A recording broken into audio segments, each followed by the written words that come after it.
we're going to move on along here. Our next speaker, sticking with my theme earlier of transitions, he's really going through a transition in his career. He served 26 years in the House of Representatives of Georgia Assembly. He was serving as House Ag Committee Chairman when he retired last year, has recently been elected to Georgia Farm Bureau President. We congratulate Mr. Tom McCall on that. I'm going to tell you a real quick story about Mr. Tom, and I'll sit down. But he came by to our place a year or two ago with a small group doing a tour, and he probably doesn't even remember this, Mr. Tom, but we fed him a little lunch, and my wife was so impressed because Mr. Tom couldn't sit down. He wanted to help prepare the food. He wanted to help serve the food. He wanted to help wash dishes. And so it impressed us so much that I think he's got a servant's heart, and his whole career has been dedicated to service. And I believe he's just got a real heart for serving. And we appreciate our relationship with Farm Bureau. They do a great job representing all of agriculture, and I believe we work real closely with them, and I hope to continue that with Mr. Tom. Mr. Tom McCall, we appreciate you being here with us. Come on. Thank you, Lee, and thank you for all of y'all that grow cotton in this state. It's kind of odd that I'm following the BWEP people, because I ran the boll weevil eradication program in western South Carolina and northeast Georgia and around Athens and Morgan County back when it first started. And I remember that what it looked like with that trap that y'all had 30 minutes ago, with the boll weevils all up the side of it and all over the top of it.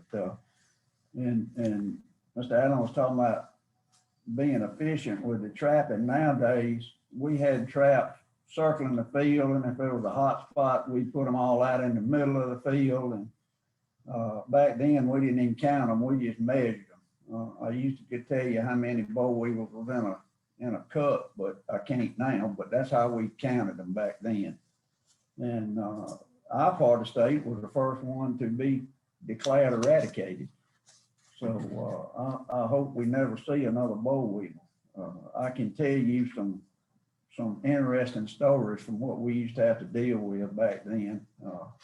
Everybody was mad about paying $35 an acre, and there was two brothers over in South Carolina. I'd have to go to the field ahead of the helicopter to make sure they wasn't there to shoot at the helicopter. So anyway, I'm glad boll weevils are gone. And I was trying to explain to some of the guys sitting in the room here how to tell a boll weevil, and the part with the two little spurs on its front legs is a specific way we used to tell them from a pine beetle or whatever else might have been in the field. But thank y'all again for letting me talk to you, and thank you for letting me be your Farm Bureau president. I hope we can continue helping Georgia cotton producers in the legislature, and both in Washington and in Atlanta especially. Just like everybody else, Corona threw us for a pretty bad loop last year, and we had to discontinue a lot of the stuff that we normally do. And I hope we are getting back to what we like to call normal. I'd a whole lot rather be looking at y'all face to face instead of talking on a computer to you. But to tell you a little bit, our insurance company is in pretty good shape despite all the problems we've had. 2008 threw us for a loop, but we are building back surplus, and the insurance company, for those of you that may have insurance with us, is in good shape.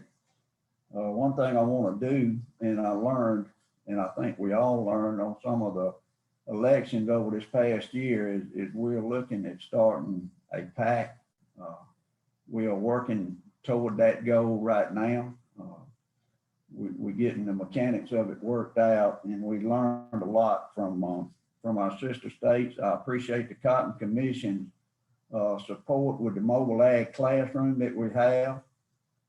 We need to teach school-age kids where their food, fiber, and shelter comes from, and that's probably one of the biggest things we are working on right now. And that's what our foundation is doing, and it's working real good. But also, along with teaching the kids, we need to be teaching the adults, this generation's away from what we all do, where that food and fiber comes from, and the fact that GMOs are not a bad thing. So the folks that's buying the products that we produce need to be educated as well as the students. I hope all of y'all are members of Georgia Farm Bureau. Whether you got insurance or not, you can still be a member and gain the benefits. It costs you $35 a year. And if you break that down, like I kind of like to do on stuff, that's $67 cents a week. Basically about a half of a Coca-Cola a day is what it will cost you to help us keep representing farmers and what y'all all do in Washington and Atlanta. There's a lot of changes in Atlanta this time. Both ag chairmen are not there. Robert Dickey from Crawford County took my place, and Larry Walker from down in Houston took the Senate Ag Chair. The other thing that I want to say too is a guy named Rick Jaspers, who is a retired county agent from up in LJ, is now the Transportation Committee Chairman. And I told him the other day, congratulations, and I'm glad we got somebody that understands some of the problems that ag has moving product. So, you know, if y'all have some concerns and some things that need to be changed as far as hauling modules and rolls, then Rick will be understanding enough to help work those problems out with DOT. This ain't got anything to do with anything, but back when module trucks were overweight on the back end and there wasn't anything you could do about it, we went to the Attorney General. And the Attorney General at that time's transportation guy, I had to draw a picture of a semi hooked and unhooked on a piece of paper because he thought that the back tandems on the tractor stayed with the trailer when you unhooked it. So that was kind of what we were dealing with back then when we were talking about weight problems with module trucks.